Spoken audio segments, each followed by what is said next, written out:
Keributan antara Rus dan istrinya yang bingar menjadi awal cerita ini. Mas, bukannya kau simpati sama Pak Slamet? Ah, sudahlah. Aku tidak mau berdebat panjang denganmu. Setidaknya ini usahaku sebagai seorang suami yang wajib memberi nafkah dan keinginan untuk memenuhi kebutuhanmu. Tidurlah, sudah malam. Rus segera pamit pergi. Bungkusan kain hitam ditentengnya hati-hati. Bungkusan yang seumur hidup tidak pernah diketahui siapapun, termasuk istrinya sendiri yang sudah 10 tahun bersama sampai sudah tidak peduli lagi apa isinya. Awalnya istrinya tidak menjadi Rus menekuni pekerjaan yang membuat ibadah tidak diterima 40 hari. Namun apa boleh buat, buruh bangunan tidak dapat diandalkan sebagai sumber kehidupannya. Dan hal ini bisa terjadi pada siapa saja jika memang keteguhan, keyakinan tidak kuat.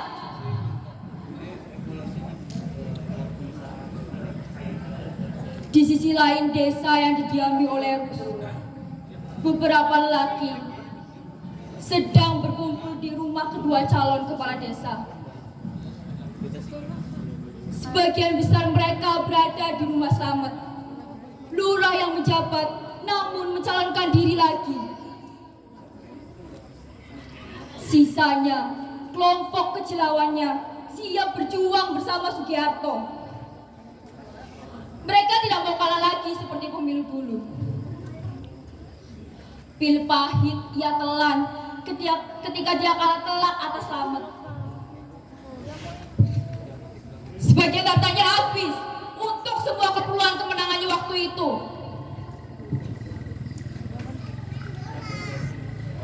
Kabar buruk!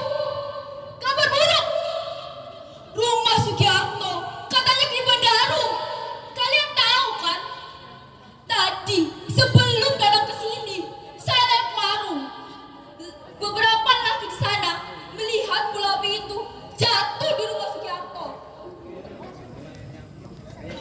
Rumah Sugiharto katanya ke Bandaru. Kalian masih ingat kan sedulur? Dulu bola api itu datang dan jatuh di rumah almarhum Pak Sujarwo.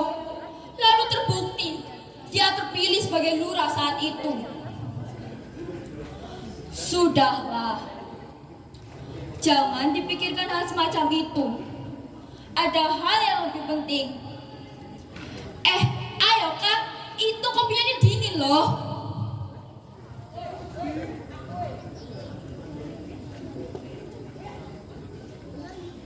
Sehari setelah pemilihan umum kepala desa, beberapa orang mendatangi kantor kecamatan.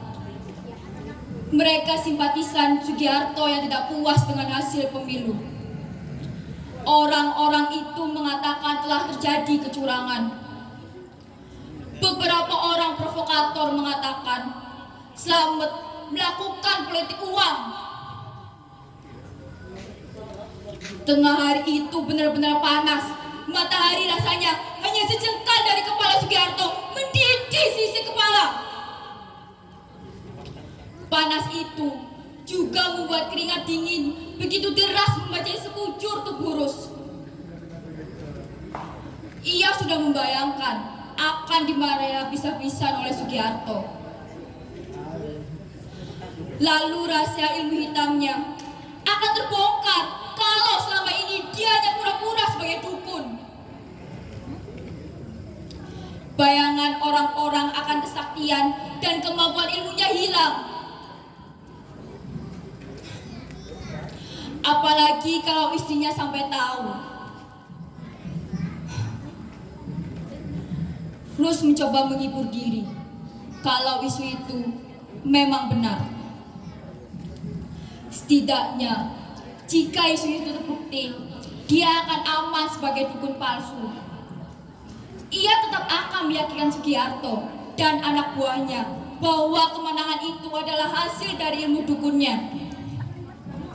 Setelah itu, Rus berhayal akan banyak orang datang kepadanya dan minta jampi-jampi.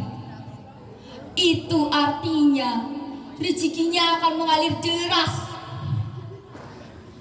Bayangan kemarahan Sugiarto akhirnya hilang begitu saja.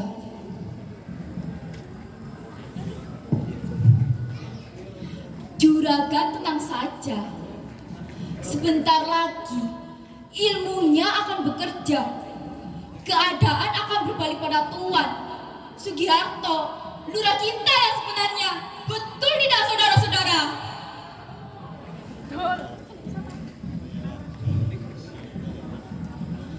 Beberapa waktu telah bergulir begitu saja. Belum ada kepastian mengenai kasus itu. Hingga menurut kabar akan ada pemilihan ulang. Ada juga yang tetap meyakini kalau Slamet tidak bersalah. Semua itu hanya isu yang dibuat oleh orang yang tidak suka dengan kemenangan Slamet, atau bahkan sebaliknya. Mas, bangun Mas, ada kabar. Mas, bangun. Iya, sabar apa sih? Mas, tadi Pak Sugiharto dan Pak Slamet dijemput polisi. Ada yang bilang keduanya diduga melakukan pelecehan